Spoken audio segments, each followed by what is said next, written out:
Hey, what is up guys? My name is Cameron Gallagher from We Are Film, and today I wanted to show you a fun tutorial about how to extend a set when you're unable to in a studio.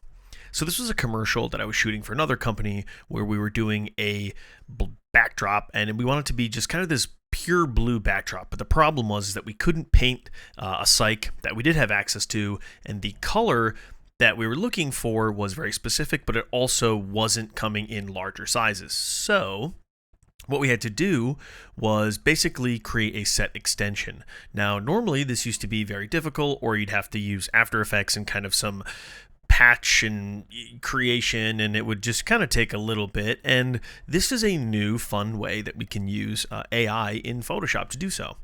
So I have this clip of this little girl. She's reacting to this fake bug in her hand, and I'm going to go to the color page, and I have a bunch of stuff going on here, so we're just going to kind of get rid of that. But I already have a still here, so normally what you would do is you would right click, grab still.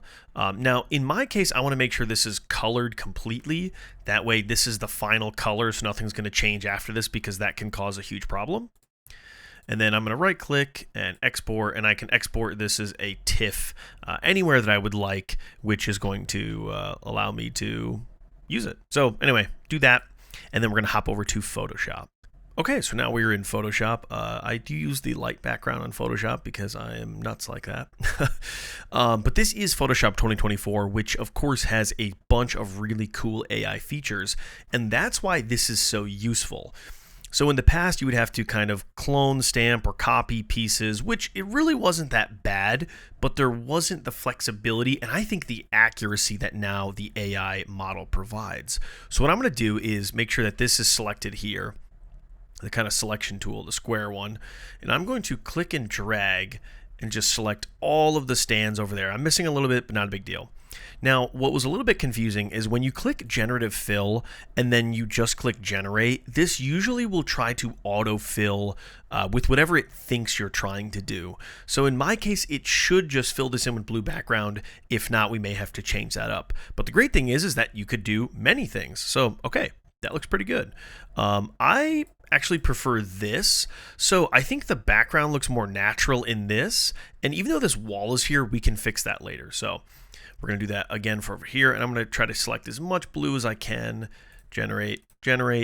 And again, what I'm doing is I'm looking for the best on the background. Now, although the wall is kind of weird, that's going to be easy to get rid of later. I just want to make sure that the background looks accurate and it doesn't look kind of funky. So that's pretty good. That maybe gets a little bit too bright. That is terrifying. You know what though? We'll use the bright one. So we'll do that, and then we'll snag all of that top space, generative fill, generate again. And again, it's going to kind of assume what you're doing. Now, if you were to be doing something where you wanted something more specific, you could go in and actually write in something like remove or add or whatever that may be. So that's super handy as well. But this is a really cool way, and let's get, maybe that one's shadowed a little bit, but let's see if we can get rid of it in this one. So we'll do that whole side again, and we'll see if we can get rid of some of that wall and some of the darkness. And then what this creates is a really convincing set extension. And there's a really cool aspect to this that I think is super beneficial beyond the regular kind of just clone stamping. Okay, so that looks good. So the thing that is really cool is we actually have our layers underneath here, which are not including our background, meaning that if we wanted to, which is probably what I would do, is take all of these, and I'm going to merge these together. So right click, merge layers. Now I have this sort of top layer. And what's really cool is as long as my subject's not moving in and out, obviously that would be a problem if it was, I can take this and I can just export this. So I'm going to go File, Export as. Now, of course, I want PNG because I want transparency. Of course, we have transparency checked. And of course, this should be at your resolution. And what this is going to do is give you the perfect PNG that we can lay back over top. So it's pretty much that simple. Now, of course, you can comp this however you want later on. So in my case, I actually used it in the color tab, which isn't the greatest way to do this, but I went through and I just created a little mask and softened it and then added my sort of backplate.